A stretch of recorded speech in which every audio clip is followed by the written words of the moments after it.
اور مریم نواز نے اپنا دورہ کراچی ملتوی کرنے کا اعلان کر دیا اور کہا کہ الیکشن کے لیے عوام کی جانوں کو خطرے میں نہیں ڈالنا چاہتی۔ پیپلز پارٹی نے سیاسی طور پر راستے الگ کرنے کا فیصلہ کیا، ذمہ دار خود ہیں۔ وجوہات بھی بتائیں کی۔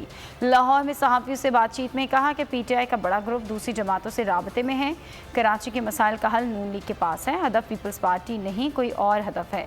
پیپلز پارٹی بلاول سے اچھا تعلق ہے، باپ سے ووٹ لینے کی بات کسی کی ذات یا پارٹی پر حملہ نہیں تھا، اصول کی بات تھی۔ سیاسی میدان میں لڑیں گے لیکن حد کو کراس نہیں کریں گے۔ میں پرسنلی جانا چاہتی تھی کراچی، میں بہت خوش تھی، سب کا یہی خیال تھا کہ عوام کی زندگیاں جو ہے وہ ہمارے لیے مقدم ہیں، ان کو ہمیں رسک میں نہیں ڈالنا چاہیے۔ جب دہشت گردی تھی اور کراچی میں کوئی باہر نہیں نکل سکتا تھا، مسلم لیگ نون نے ماشاءاللہ بہت اچھے طریقے سے اس امن کو بحال کیا۔ پہلے کرونا اس خطرناک حد تک جان لیوا نہیں تھا، جو میوٹیٹڈ اس کا وائرس اس وقت ہے وہ پہلے نہیں تھا، تو میں نہیں چاہتی کہ میری وجہ سے کسی کو کوئی رسک ہو، کسی کو کوئی تکلیف پہنچے۔ پیپلز پارٹی نے اگر اپنی راہیں جدا کرنے کا پولیٹیکلی فیصلہ کیا ہے تو اس کی ذمہ دار وہ خود ہے۔